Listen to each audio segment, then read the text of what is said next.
Passover approaching, he knows now has come the hour when, departing from this world, he will with his Father be again.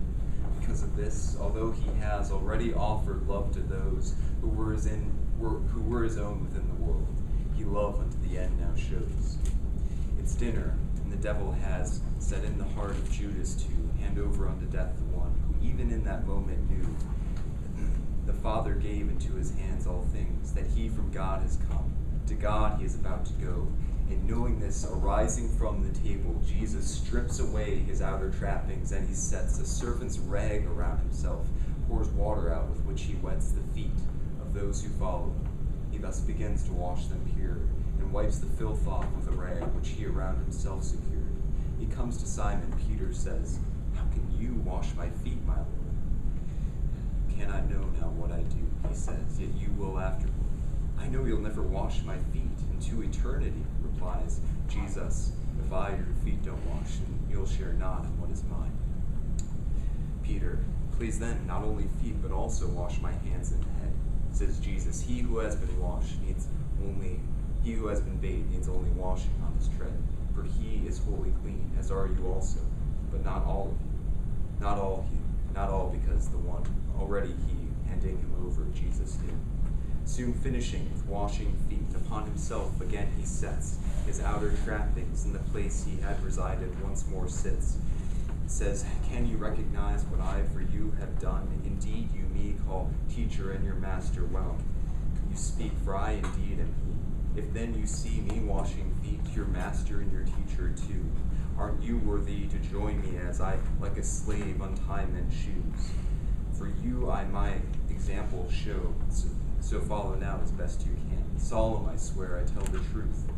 A servant is not greater than his master. He who has been sent does not transcend his sender. You who recognize what I have done, be happy. What you see, now do."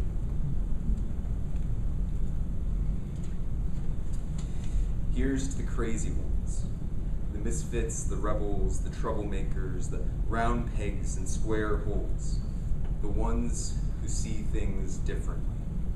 They're not fond of rules. You can quote them, disagree with them, glorify or vilify them, but the only thing you can't do is ignore them, because they change things. They push the human race forward.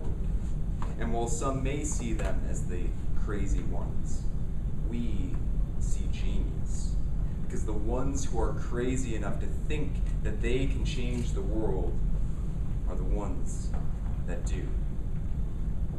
Steve Jobs said that. Don't you agree with him? Don't you hunger for that kind of greatness, that kind of excellence? Don't you long for people whose examples inspire you to greatness in your own life? Friends, I want you all to be great. I want each of you sitting here to be exceptional, to be different. And if we're going to be great, then I can think of no better person to follow than Jesus. Jesus, who was so great that even after 2,000 years, halfway across the world, we are still talking about him. We are still discussing him, pondering him. Today we are going to see what makes Jesus great, what makes him different. And as we see that, we're going to learn how we too can become great. So, what makes Jesus great? What makes him different and unique compared to other great figures we have, Tom Brady or Beyonce or Steve Jobs? The passage that we are going to be reading today takes place at the Feast of Passover. It was a feast in which the Jews celebrated God's greatness. They celebrated how God had shown himself to be greater than the nation of Egypt, than its gods and its technology and its military might. Passover reminded the Jews that God was great, and now Jesus uses it to show his unique greatness, to show what makes him different. So, beginning in verse 1 of chapter 13. Now before the feast of the Passover, when Jesus knew that his hour had come to depart out of the world to the Father, Having loved his own who were in the world, he loved them to the end. During supper, when the devil had already put it into the heart of Judas Iscariot, Simon's son, to betray him, Jesus, knowing that the Father had given all things into his hands and that he had come from God and was going back to God, rose from supper. Part of what makes Jesus great is his great authority, his knowledge. Our passage says that Jesus knew in advance that he was about to die. It says that he knew that his hour had come, his hour in the Gospel of John being the moment that he was to be crucified.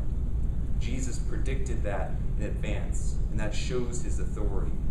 Just like you might have a stock analyst who is able to predict in advance where the market is going, and that shows his authority, his greatness. Just like you might have a scientific theory which is able to predict in advance the future results, and that shows its authority and greatness. Jesus has the knowledge needed to show his greatness and his authority. Now, the reason that Jesus has this knowledge is that he has come from God, and God has given all things into his hands, verse 3 says. Jesus has received all authority from God. While we may have limited authorities in our own fields and in our own expertise, Jesus has total authority. But we're used to associating authority with greatness, so that's not too unusual. What makes Jesus' greatness unusual is that he combines authority with love. Jesus uses his authority in order to serve us, in order to love us to the end. If you think about it, Jesus, knowing that this hour is coming, knowing that people are about to try to crucify him, could have used that knowledge in order to try to save his life, in order to try to escape. But instead of using his authority to save himself, he uses it to save us. He lays down his life. And greater love has no one than this, that someone lays down his life for his friends. Jesus is great, not just because he has great authority, but because he has great love. We see this further illustrated starting in verse 4. He, that's Jesus, laid aside his outer garments and taking a towel, tied it around his waist. Then he poured water into a basin and began to wash the disciples' feet and to wipe them with the towel that was wrapped around him. Imagine you're living 2,000 years ago. The streets are covered with dirt and maybe even feces, and your best friend or your spouse has been walking around in them all day. Would you wash their feet? Maybe, if it's a good day. But what if it's not your spouse or your best friend? What if it's someone lower on the totem pole, the intern at work, or one of your students, or a food services worker? Would you still do it? That's basically what Jesus is doing in this passage. As a respected rabbi, he has great status. He has a great image. And yet, in this craziness of Jesus, he decides to disregard the rules of status, disregard the rules of image in order to serve them. He casts his image underneath his feet, and he loves his disciples sacrificially. He serves them. Jesus shows his greatness through his great love by serving. So, key to greatness is simple, friends. You can be great by serving. Be great by serving. How are you doing at that? Is that easy for you? Do you regularly disregard your image and your status in order to serve others that are beneath you? Is that simple? It isn't for me, at least. I find it difficult to serve others, primarily because I'm too concerned with myself. I'm too concerned with my own status, my own image. I can't serve others because I feel like I need to serve myself. I need to use the time and effort and energy that I might give to others in order to bolster my own image and my own status. I'm too concerned with myself. Even as I was preparing this sermon, I get a text from a friend, and it says that she needs help moving. And do I go serve her? But I could really use that extra few hours to perfect my sermon and so that I can bolster my image as a preacher and achieve that status. I don't want to lay that down. It's hard as we care too much about ourselves. And Peter, in this passage, also cares too much about himself, although it's kind of in a little bit different way. Let's continue in verse 6. He, that's Jesus, came to Simon Peter, who said to him, "Lord, do you wash my feet?" Jesus answered him, "What I am doing you do not understand now, but afterward you will understand." Peter said to him, "You shall never wash me." Jesus answered him, "If I do not wash you, you have no share with me." Simon Peter said to him, "Lord, not my feet only, but also my hands and head." Jesus said to him, "The one who has been bathed does not need to wash except his feet, but is completely clean. And you are clean, but not every one of you." For he knew who was to betray him. That is why he said, "Not all of you are clean." Peter is too concerned with himself. That's why when Jesus comes to wash his feet, he rejects Jesus' offer. He's too focused on his own low status, his own low image, to receive this offer from Jesus. And it may seem humble at first. It may seem respectful. He doesn't want to disregard the status of this great rabbi who's approaching him. But really, he is too focused on himself. And you can relate to this maybe in your relationship with God. Being too focused on yourself, being too focused on your low image, your sinfulness, your stinky feces-covered feet, your broken marriage, how you snapped at the kid earlier that day, how you're angry, how you're proud, how you're greedy, maybe it's anxiety. You're so focused on how unworthy you are that you try to keep God at a distance. And maybe you also keep other Christians, your CG, the pastoral staff at a distance because you're so focused on yourself. But friends, the beauty of the gospel is that it's not about us. It's not about who we are, our status, or our image. It's about the Son of God and how he who had the most status, who had the highest image, who was most worthy, came down from heaven and became like a slave washing feet in order to serve us, in order to bring us up and give us a high status in God's image, in God's eyes. The person who was most great in the entire universe became like nothing on the cross in order to make all of us who sometimes feel like nothing great in God's eyes. You know the grace of our Lord Jesus Christ, who, though he was rich, yet for your sake became poor, so that you, by his poverty, might become rich. Friends, we don't have to be focused on ourselves because Jesus has focused on us. We don't have to worry about our low status and image because Jesus has given us his. He's declared us completely clean.